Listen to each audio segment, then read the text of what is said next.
पुण्यात सुरू असलेल्या एका रेव पार्टीवर पोलिसांनी छापेमारी केली होती. या प्रकरणात एकनाथ खडसे यांचे जावई प्रांजल खेवलकर यांना अटक करण्यात आली आहे. ते सध्या जेलमध्ये आहेत. काल राज्य महिला आयोगाच्या अध्यक्षा रुपाली चाकणकर यांनी पत्रकार परिषद घेऊन या प्रकरणात गंभीर आरोप केलेले आहेत. त्यामुळे वातावरण आणखी तापलं आहे.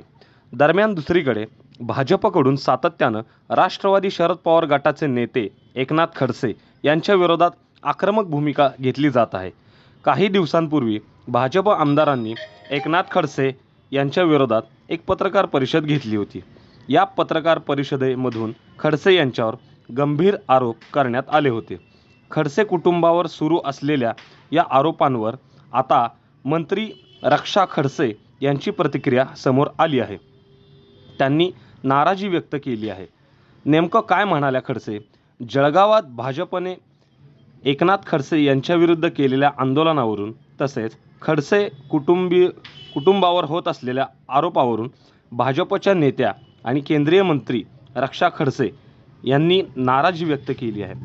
सध्या आज जे काही सुरू आहे त्याच्या वेदना मला सुद्धा होत आहेत, असं रक्षा खडसे यांनी म्हटले आहे. दरम्यान पुढे बोलताना त्या म्हणाल्या की शेवटी राजकारण आहे, कशा पद्धतीने जात आहे हे तुम्ही सुद्धा बघत आहात. जळगाव जिल्ह्यामध्ये हे कुठंतरी थांबलं पाहिजे.